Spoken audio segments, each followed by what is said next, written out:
Let me start by thanking the organizers of this occasion.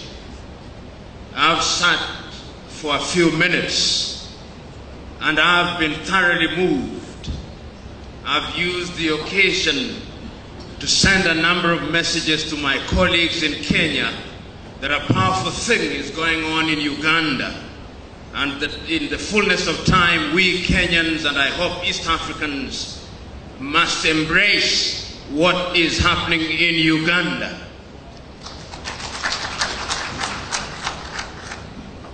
Corruption is something that we talk about.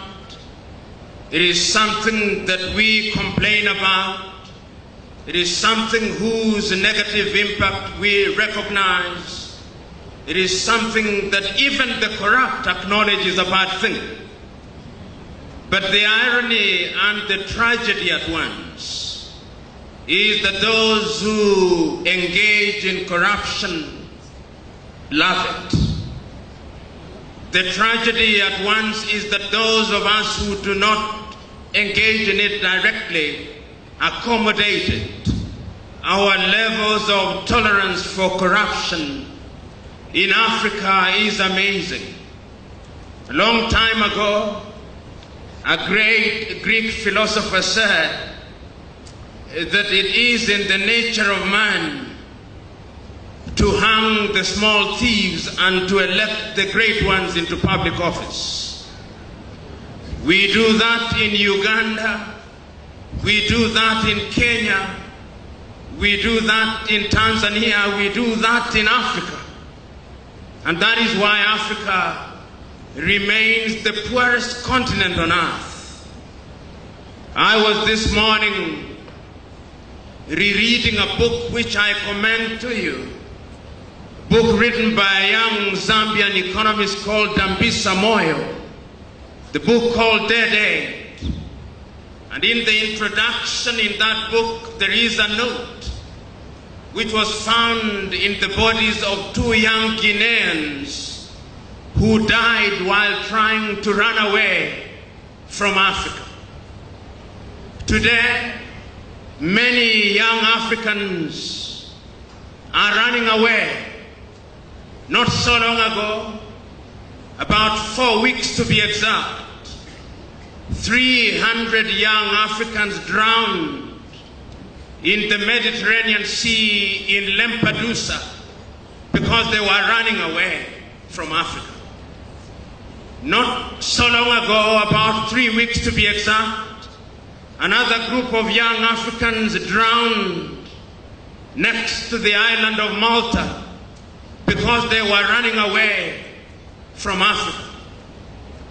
When you look at Africa today, whether you are looking at Uganda, Kenya, Tanzania, Nigeria, or indeed any country in Africa, our richest men and women are the men and women who occupy public office. We live in a continent where we celebrate thieves and vilify good men and women. That is the tragedy of Africa.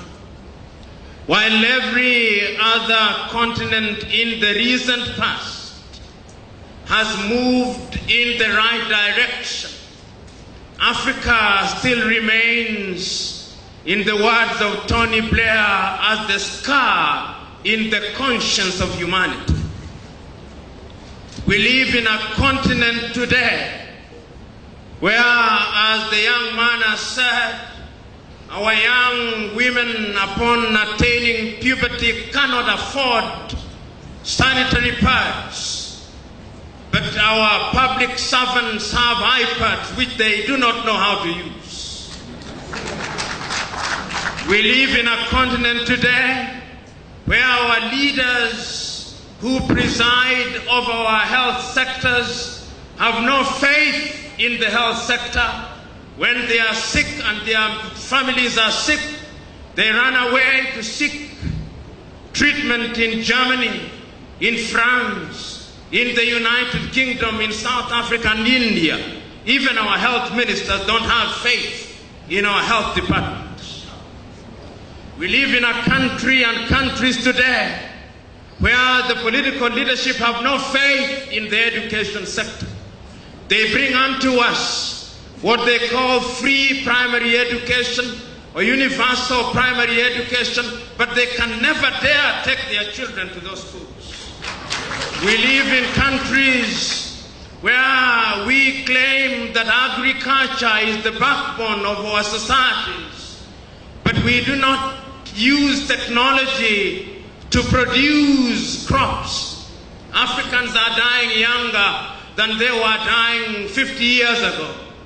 We live in a country where Africans will energetically seek to amend the Statute of Rome while there is war in Mali, while there is war in Mauritania, while there is no peace in Somalia, while there is no rest in Eritrea. Africa is a tragic continent. And I want to submit to you that corruption is the source of all these. For some reason, a reason that I do not understand, Africans still engage in primitive accumulation. Many Africans, particularly those in public service, will never rest until they have homes in different capitals in the world which they'll never live in. They have cars which they'll never drive. They have beds of gold which they never sleep on because they have no sleep anyway. They buy food which they cannot eat because they long lost their appetites. We live in sad times. I had the privilege of serving as the director of the Kenyan Anti-Corruption Commission. But it would appear that I did not understand my brief well. Upon being appointed, I assumed that my mandate was to go out there and fight the corrupt. But the truth was that I was not supposed to fight corruption. I was supposed to appear to be fighting corruption. Immediately, me and my team tried to fight corruption. The parliamentarians, in their wisdom and in my own view, in their lack of wisdom, used the occasion of the amendment of the law to disband the organization and to send myself and my 4 directors out of office. The history of anti-corruption crusaders in Africa is one and the same. Their mortality rate in office is very short. Before I was victimized, before my victimization, Nuhu Ribadu before me had been victimized in Nigeria. Before I was victimized, McCarthy had been victimized in South Africa and his scorpions disbanded. Before I was victimized, my equivalent in Malawi had been victimized. Before I had been victimized, my equivalent in Zambia had been victimized. It would appear that in Africa, if you serve your full term, it is because you have refused to fight corruption. So the question that we must ask here and now, on an occasion such as this, what must Africa do going forward? It gives me great joy that you Ugandans have moved from the drawing table and you have now chosen to go out there to do that which is right and good. You have chosen today, through the commencement of the caravan, to move from the comfort of hotels in Kampala to go into Karamoja land, to go into Gulu, to go into Teso, to go into Hoima, to go into Kasese, to go into Mtukula, to go into all the corners of Uganda, so that the conscience of Ugandans can be reawakened, so that they may realize that corruption is a cancer that must not be allowed to grow. But I want to use this occasion to remind you that it's not going to be easy. The children of darkness, who are the perpetrators of corruption, have one advantage over the children of light. They are well organized. They are prepared to kill. They are prepared to do anything on earth to ensure that their ill-gotten wealth is retained.